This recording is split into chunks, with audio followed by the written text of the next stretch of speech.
Mahigit 3,000 residente sa Bawan, Batangas ang nakatanggap ng regalo mula sa lokal na pamahalaan. Samantala, namahagi rin ng regalo ang BFP sa mga residente sa Calapan City Oriental, Mindoro. Narito ang report ni Denise Abante.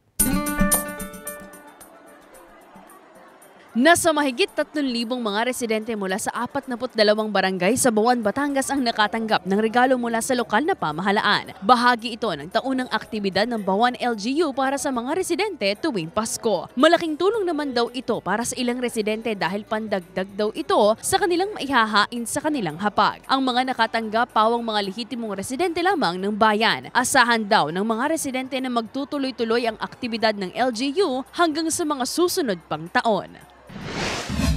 Kasabay ng pag-iikot ng Calapan City BFP sa Oriental, Mindoro, ang pamamahagi ng grocery items para sa mga residente street dwellers sa lugar. Laman ng naturang bag ang ilang mga dilata, instant noodles at kape. Kitang-kita naman sa mga ngiti ng bawat residente ang saya ng mabigyan ng regalo. Ayon sa Calapan City BFP, posible raw na ituloy nila ang pamamahagi ng mga regalo kahit hindi Pasko upang makatulong pa rin sa mga kababayan na lubos na nangangailangan. Denise Abante, Balitang Southern, Tagalog.